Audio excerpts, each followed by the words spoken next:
అంటే చాలామంది ఆడియన్స్‌కి ఒక భ్రమ ఉంటుంది. అది భ్రమ అనొచ్చు, కొంతమందికి నిజం అనుకోవచ్చు. అంటే సెలబ్రిటీ అంటే ఆ స్టేటస్ వాళ్ళకి చాలా ఎంజాయ్ చేస్తున్నారు. వీళ్ళు ఇంత ఈజీ హెల్ప్ చేయొచ్చు కదా వీళ్ళు. ఏం చేస్తారు ఈ మనీ? ఇలాంటి మాటలు ఈజీగా అనేస్తూ ఉంటారు కదా! సో, మీరు ఎంత కష్టపడుతున్నారు? నా స్టేజ్‌కి రావాలంటే, ఆ స్టేటస్ సంపాదించాలంటే ఎంత కష్టపడుతున్నారని అంటే ఆ రోజున వేరే క్రెడిట్ కార్డ్స్ అలాంటివి లేవండి. హ్మ్. ఉన్న 50,000 నేను ఇచ్చేసి, నేను ఇలా కూర్చొని అలా ఎవరిని అడగలేక మరి ఎంత దారుణం అంటే, మిగతా వాళ్ళు పాపం వాళ్ళకి డబ్బులు లేవు. హ్మ్. ఇప్పుడు నేను ఎంఎస్ నారాయణ గారితో ఉన్న 2 రోజులు ప్యాకెట్ ఆడాను నైట్ టైం. అందులో ఏవో కొంత 3,000 రింగిట్లు కొట్టాను ఆయన దగ్గర. ఆ డబ్బుల్లోంచి వీళ్ళకి ఇవ్వడం. ఓకే. రోజుకి ఇదిగో ఇదిగో కొంచెం తాగండి అని, హ్మ్. ఏదో ఒకటి ఎంజాయ్ చేయండి అని.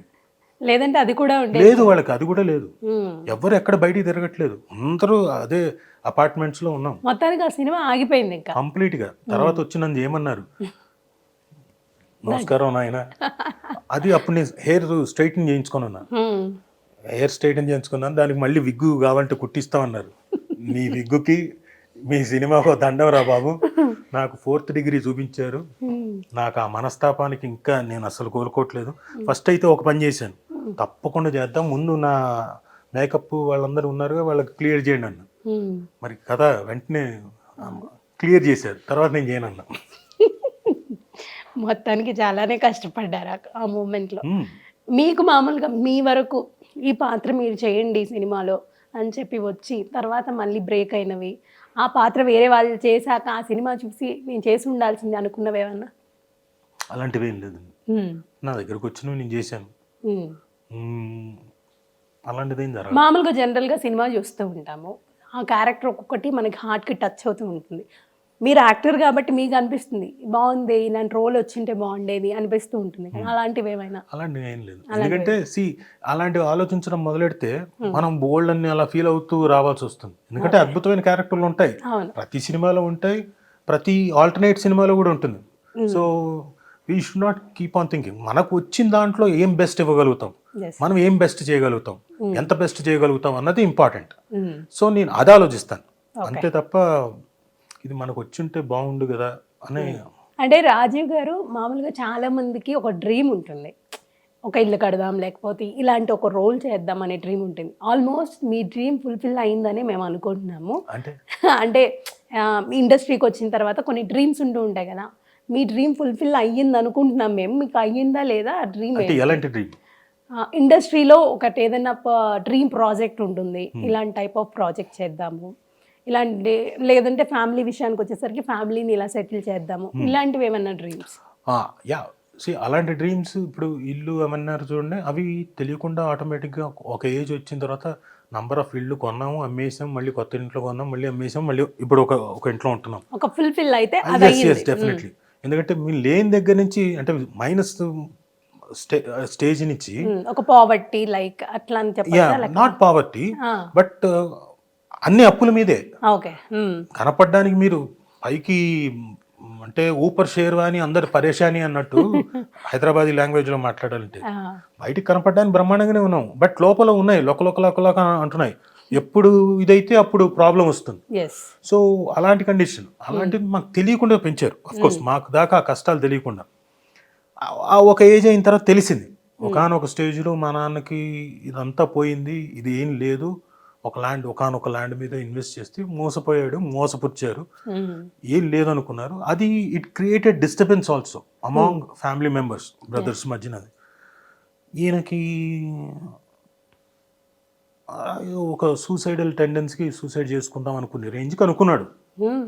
అంటే నేనుండి పిచ్చారురా, మేము ఉన్నాం కదా సంపాదిస్తాం, దాని గురించి ఆలోచించడం ఏంటి అని చెప్పి స్టార్టెడ్ వర్కింగ్ ఇంకా దాని మీద. అంటే ఇప్పుడు నా లైఫ్ నేను స్టార్ట్ చేసింది ఎక్కడ, జీరో దగ్గర కాదు, మైనస్. మైనస్. హ్మ్. సో ఇదంతా చేసుకుంటూ వచ్చి ఇక్కడి నుంచి మళ్ళీ పైకి రావాలి, ప్లస్. కాబట్టి చాలా అచీవ్ చేసినట్టే లెక్క. హ్మ్. మరి ప్రాజెక్ట్స్ విషయానికొస్తే? అది ఎప్పటికప్పుడు కొత్తగానే ఉంటుంది. ఈరోజు చేసింది ఈరోజు భోంచేశాను కదా అని చెప్పేసి రేపు భోజనం చేయకుండా నేను ఉంటాను అనుకోం. రేపు పొద్దున ఇంకో కొత్త టేస్ట్ ట్రై చేద్దాం అనుకుంటాం, హ్మ్. కొత్త రకమైన రుచి ఏదో చూద్దామని.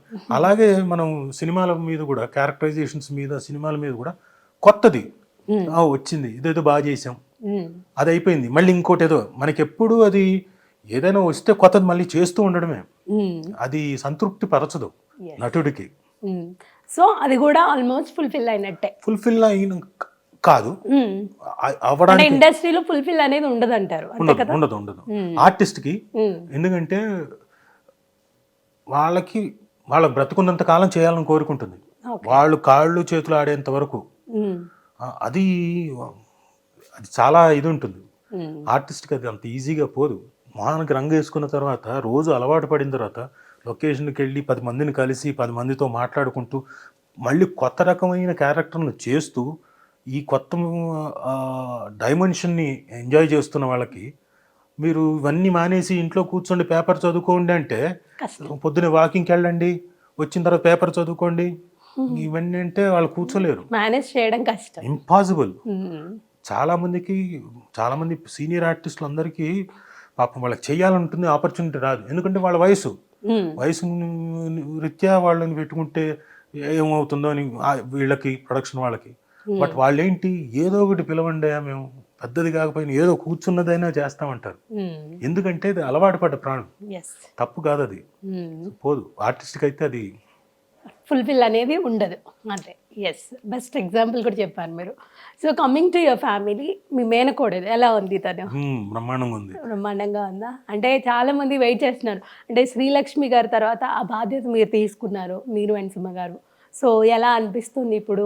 అంటే చెల్లి ఉంటే బాగుండు అనే ఫీల్ ఉంటుంది, బట్ ఆ బాధ్యత మాకు అప్పచెప్పింది అనేసరికి ఆ ఫీల్, ఆ ఎమోషన్ వేరే ఉంటుంది. మేము తీసుకోవడం కన్నా అండి, ఫ్రాంక్గా చెప్పాలంటే మా బావ పెద్దిరామారావు చాలా గొప్పగా, ఇప్పుడు అక్కడే మాదాపూర్లో ఉంటారు, అతను ఆ బాధ్యత తీసుకోవడం చాలా గొప్పగా ఉంది. ఎందుకంటే ఆడపిల్లల తాలూకు ప్రాబ్లమ్స్ ఏవో ఉంటాయి, ఫాదర్కి చెప్పుకోలేని, కానీ తను తీసుకొని ఉన్నాడంటే గ్రేట్. సో ఏం జరుగుతుంది తను ఇప్పుడు? మొన్న మధ్యనే అండర్ గ్రాడ్యుయేట్ అయిపోయి 12th అయిపోయి గ్రాడ్యుయేషన్లోకి అజీంజీ ప్రేమ్జీది బెంగళూరులో కాలేజ్ ఏదో ఉంది, ఇట్ అబౌట్ పొలిటికల్ సైన్స్ ఏదో సబ్జెక్ట్ తీసుకుంది. సో ఆ దీంట్లో ఉంది. ఓకే, మీ పిల్లలతో బాండ్ ఎలా ఉంటుంది తనకి? అయ్యో, వీళ్ళంతా మొత్తం గ్యాంగ్, వీళ్ళంతా ఒక్కొక్కళ్ళు అలా కలిసిపోయి వాళ్ళు ఏదో ప్లాన్ చేసుకుంటారు. వాళ్ళంతా సినిమాలకి, ఇంట్లో కూర్చొని ఏదో ఒకటి, దే ఆర్ ఆల్ ఒక గ్యాంగ్. ఓకే, సో అన్ఎక్స్పెక్టెడ్గా జరిగింది సార్ శ్రీలక్ష్మి గారికి సడన్లీ కోవిడ్ టైంలో. ఐ థింక్ ఎస్, కోవిడ్ టైంలో వెరీ ఫాస్ట్, అన్ఎక్స్పెక్టెడ్. అంటే అంతకుముందు ఏదో ఉండింది, తను ఎవరికి చెప్పలేదు బయటికి. తనకేదో ఆ లంప్ వస్తుంది కదా ఆడవాళ్ళకి, బ్రెస్ట్ క్యాన్సర్కి, ఆ లంప్ ఏదో ఉండింది, పట్టించుకోలేదంట. తగ్గిపోతుందిలే అనుకుంది, ఏదో మెడిసిన్ ఏదో తీసుకుంది ఆయుర్వేదిక్, అదేదో ఆ లంప్ కూడా కరిగిపోయింది, సో తగ్గిపోయింది అనుకుంది. తర్వాత కొంత 1.5 year తర్వాత చూస్తే లంప్ మళ్ళీ రావడం, మళ్ళీ అది అప్పుడు చెక్ చేయించుకోవడం, అప్పటికి స్టేజ్ కొంచెం మారడం, ఆ లంప్ కాస్త అక్కడ నడవలేకపోయిన పొజిషన్కి వచ్చింది, సివియర్ స్టేజ్కి. అది స్పైన్కి వచ్చేసింది ఆ క్యాన్సర్. స్పైన్కి స్ప్రెడ్ అవుతుందంట. అందుకనే కొన్నిసార్లు ఆడవాళ్ళకి ఈ హిట్ టీవీ ముఖంగా చెప్పేది ఏంటంటే కంపల్సరీ చెక్ చేయించుకోండి. బ్రెస్ట్ క్యాన్సర్లు ఏమైనా ఇలాంటివి ఉంటాయి, లంప్స్, అవన్నీ చెక్ చేయించుకోండి.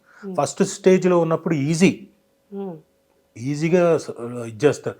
సెకండ్ స్టేజ్లో ఉన్నా కానీ ఈజీగా సాల్వ్ చేయొచ్చు, అది కూడా కొంత కాంప్లికేట్ ఉంటుంది, బట్ సాల్వ్ చేయొచ్చు. బట్ 4th స్టేజ్కి వెళ్ళిన తర్వాత ఎవ్వరూ ఏమీ చేయలేరు. మా చెల్లెలకి ఎప్పుడైతే ఈ 4th స్టేజ్కి వెళ్ళిపోయిందో, తను నడవలేకపోతుంది, నొప్పి నొప్పి నొప్పి అంటుంది. ఒకసారి ఇంటికి రారా అంటే, నేను షూటింగ్లో హడావిడిలో ఉన్నాను, నారప్ప షూటింగ్లో. అప్పుడు సరే ఇదేమో అంటున్నాను. ఒకసారి ఇంటికి వెళ్తే అది రూమ్లోంచి బయటికి రావడానికి నడవలేకపోతుంది, రూములు పట్టుకొని సిక్కు నడవడం కలనాడు. ఏమైందని అంటే అప్పటికి తెలుసు. అప్పటికి మా బావగారు బసవతారకంలో తనకున్న ఇన్ఫ్లుయెన్స్కి ట్రీట్మెంట్ పెద్ద లెవెల్లో చేయించాడు, అక్కడ చేయించాడు. ఆ తర్వాత ఏజీలో కూర్చోబెట్టి చేయించాడు. బట్ అంతా అయిపోయిన తర్వాత మళ్ళీ ఆయుర్వేదిక్ మెడిసిన్ ఏదో తీసుకుంది. అప్పుడేమన్నారంటే చేసిన తర్వాత తగ్గిపోయింది అన్నారు, టోటల్గా మొత్తం క్లియర్ అన్నారు. ఏది పీరియాడికల్ టెస్ట్లు ఉంటాయి కదా 6 monthsకి. అంటే అమ్మాయి అనుకున్నాం. మళ్ళీ ఇంకా తర్వాత ఇంకో 6 monthsకి టెస్ట్ ఉంది. అప్పుడేంటి అంటే సే మేకి టెస్ట్ ఉంది, మార్చికి కొట్టేసింది. మార్చి నెలలోకి రిలాప్స్ వచ్చేసింది. ఓ గాడ్. ఆ రిలాప్స్ రావడం ఏమీ చేయలేని పొజిషన్లో, అంటే జాండీస్ తగ్గితే కానీ లోపల మనం ఏం చేయలేము. క్యూర్ అవ్వదు కదా. జాండీస్ ఎల్లో అయిపోయింది బాడీ, కళ్ళు ఫుడ్ డైట్ కూడా చాలా ఇదిగా ఉండాలంటారు. So nothing we could do, మొత్తం మనిషినే కొలాబ్ చేసేస్తుంది టోటల్గా. So it was very painful death. అందరూ అలా ఉన్నాం. అంటే న్యూస్ వచ్చింది కానీ covid time that. Covid time పాపం చాలా మంది రావాలనుకున్నారు, లాక్డౌన్ ఆ మూమెంట్ వద్దని చెప్పాం. ఎందుకంటే ఆ టైం కోవిడ్ టైంలో ఏం జరిగే ఒక పొరపాటు జరిగితే వాళ్ళ హెల్త్లు కూడా ఉంటాయి కదా.